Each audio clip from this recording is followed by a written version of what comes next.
just happened? You just clicked on a video that implies it's a tutorial? It's 2021, people! This is YouTube. This isn't a place for education. All right, just this one. I am gonna leap into showing you my favorite coloring techniques. These are applicable to digital mediums or other traditional mediums, a variety of different pencils and markers, but of course I will be using my Pro Artist illustration collection and is just shipping this week. So if you want your best chance to get one before Christmas for yourself or a loved one, get yourself the Pro Artist series collection, which includes 24 professional alcohol markers, 20 pieces of blending cards, and 20 full illustrated coloring pages. It comes with a pro set of 24 colored pencils, 5 art liners, including the best brush pen I have ever used, 2 gray leads, and an eraser. So literally everything you need to take a professional illustration from the start to its finish in the best quality possible. And if you're a beginner, intermediate, or a pro, this will carry you through in the long term. But I'm just gonna jump into today coloring in one of my pieces from the box, so you'll leave this video a more capable colorer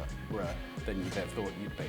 That's not what they're called, but it'll do. Let's go. So for a really vibrant Caucasian skin tone, I start with a sandstone base, just covering the whole thing, maybe leaving a little bit empty in the middle there, which we can add some lighting effects to later. The way these alcohol markers work is you build up layer by layer, and it adds tone and saturation and smooths out the blend. So next, I'm gonna go in with the T row. This, I start to build up the shadows around the outside, and then I go back to the sandstone and work on the blend. This is, for those of you who don't know, the magic of alcohol markers. There's sort of a push and pull feeling about it. And you'll notice with all these steps, I generally work my way back up to the highlights, blending as I go. This is how you get those gorgeous, smooth blends. And on my way back up, I start to work in a blossom. This is a very faint light pink. The blossom can add some rosy cheeks or really just add a little bit of fleshy vibrancy to a skin tone. Then working my way back down to the shadows into the tan color, obviously filling in less as I get more to the shadowed area, and then again, working my way back up to the highlights and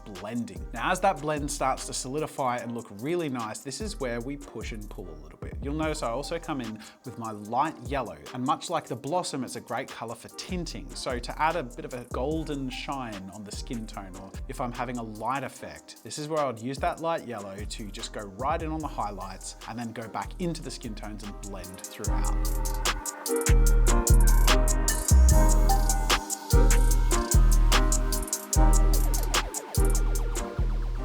So let's try this in practice on our illustration. Now that I've laid out the color process that I use and how to blend, you can see how it's basically the same steps. The difference is, of course, we're conforming to the form of the character and just trying to create a three-dimensional feeling. Leaving the leftmost area of her skin tone completely white so I can go in with the lighting effect later on the very outer edge. And super quick, I have an incredibly smooth and really nicely blended skin tone. A lot of people might assume you need a lot more colors to get such a smooth skin tone or such smooth blends, but no. It just comes down to the right choices and colors that blend really well together.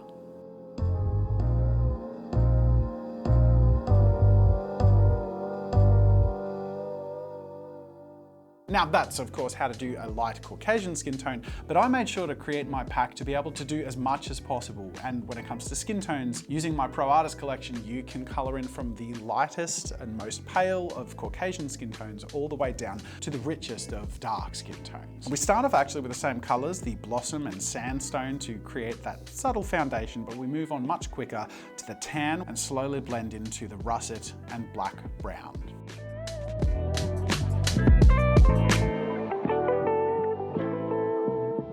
And there you can see how easy and with such simple color selections you can create a wide variety of different skin tones with my marker set. Now let's jump back to our illustration. Now I want to color the dress in blue, so let's practice on another one of our simple sheets. I blend my mid-tone blue with my shadow, but before I go into the highlight, I want to address something that is really worth covering, and that is blending to a yellow from a blue. You know what yellow and blue make, right? Green. So if I tried to put down a yellow and immediately blend in with my light blue, I'm gonna get this whole weird murky green section in the middle. That's actually darker than my highlight and my mid-tone. So the trick is to blend your blue up to a white and then have your yellow highlight barely touch on that inner white area and have as minimal crossover between the yellow and the light blue as possible. So I gradiate up to a white using a sky blue and my blender. The blender marker is basically just colorless alcohol. So I work from my denim to the sky blue and then the blender to create a really smooth gradient all the way up to a white and empty highlight, wherein I go in and really quickly, briskly and lightly add in my yellow and then gently soften all of that together with the blender. All right, so now let's apply this to our illustration. And this is a great example of how it doesn't have to be as scary as you feel like it might be to color in an illustration, especially with some details. Like in this case, I'm gonna color in the whole dress in this blue, but I don't want it to look flat and boring, right? So I'm gonna start off with those same two colors, the denim and cobalt, and pretty much go throughout the whole thing before I start to add a little variance. And then basically, I just color some areas with a little bit more of the cobalt and even a dark gray, blending as I go to really create smooth blends. And then some areas like the crisscrosses on the arms or on the corset, I add some subtle layers of hydrangea and purple. But all of this is built on that same solid foundation of the simple blues.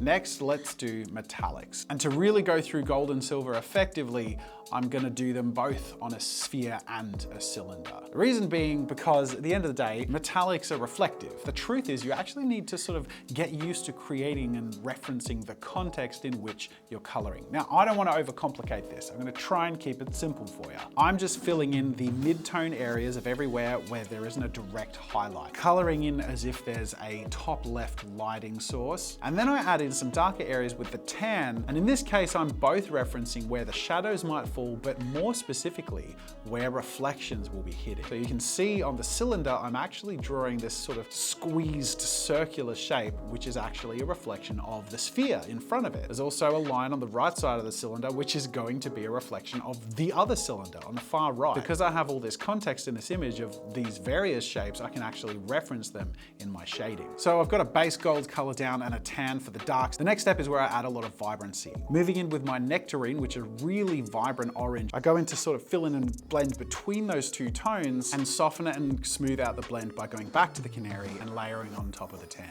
Last but not least, I like my golds to look really poppin'. So I go in with a cardinal, which is a sort of a deep red, and just lay into those shadows. Gold should look really vibrant and rich. And adding in these deep oranges and reds in these bright yellow golds can really emphasize that.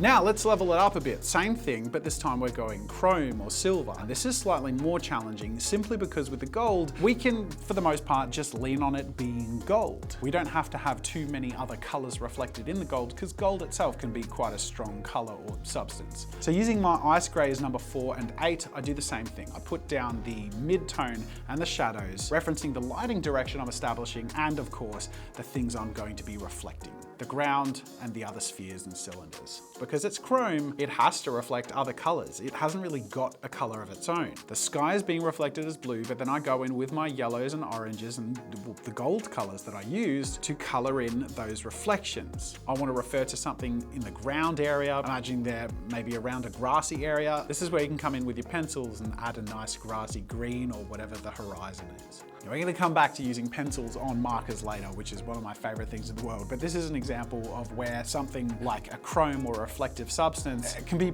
a little bit challenging to achieve with just markers, but doing the basics with the markers and then going in with the pencils later to just subtly color and add vibrancy is a really cool way to do it.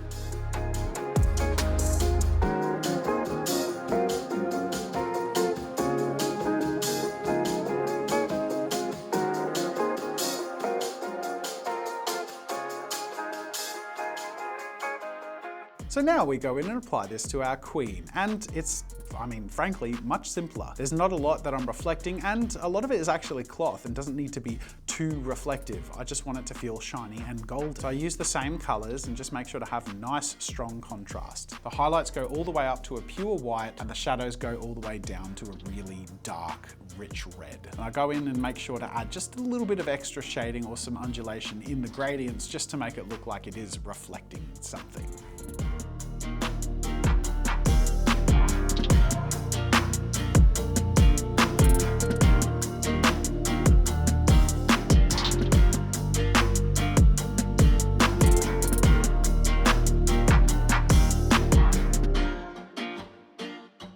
with the skin tone, the blue of the dress, and the gold, and the hair, and a few other bits and pieces colored in. Now it's time to move on to the stuff that really makes it pop. Specifically, the pencils. I have learned that I love finishing off my marker illustrations with pencils. I actually really like filling in the shadows with blues and purples in skin tones. Now I'll go into one of the mechanical reasons for that later, but one of the aesthetic reasons is frankly having a more complex mix of hues in your coloring just looks more interesting and really vibrant. And just very quickly, you can see how immediately without the pencil shading, it looks pretty good, but with, it just adds that little bit of vibrancy, interest, hue variation, and something that really adds a bit of depth and vibrancy to your illustrations. So let's go through and do the same through our queen's skin tone here, going through with the blues and purples to fill in the shadows and add that vibrancy. One of the other reasons I shade with blues in shadowed areas is because blue is a cooler color. And often, not always, highlighting up to a warmer color and shading in with a cooler color just helps to accentuate that feeling of temperature on the piece. So now we move on to shading the blue sphere. What approach do I have for this? Well, there's actually a few I can take, and so to demonstrate, I've created 3 of the same gradient from light blue to dark blue to see how I can accentuate in the dark blue to make the contrast more interesting. Starting off with black, the color that a lot of people assume you would shade with because it's dark, right? It's the dark color shaded with black, but as you can see, it looks sort of washed out and a little bit flat and boring. So demonstrating on the next gradient, I shade with a dark blue. It keeps the tone and the hue of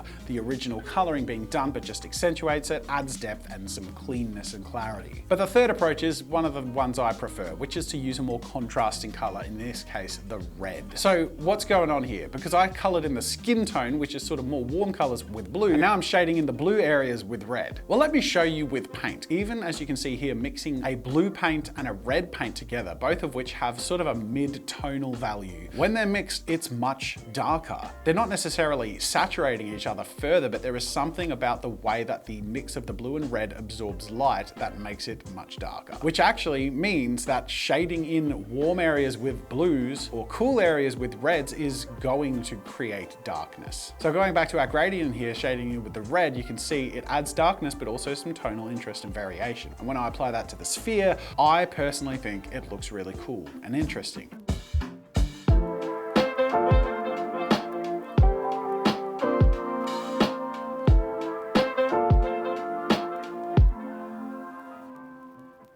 Going through our character and applying these similar techniques, I actually use a bit of a mix of both. I strengthen and embolden the blues with darker blue pencils, but I also use some reds and purples to just add a little bit of subtle complexity while increasing the contrast throughout the piece.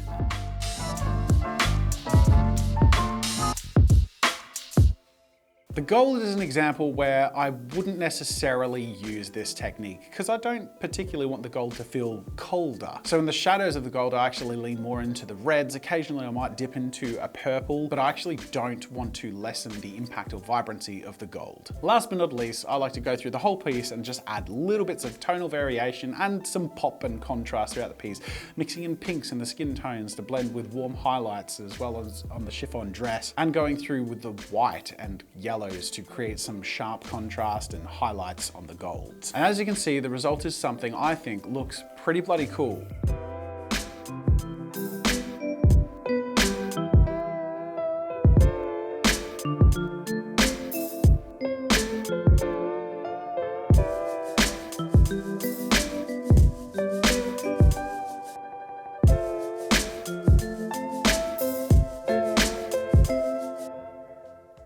So in conclusion, to do something like this, you only really need to know how to do this, and this, and this.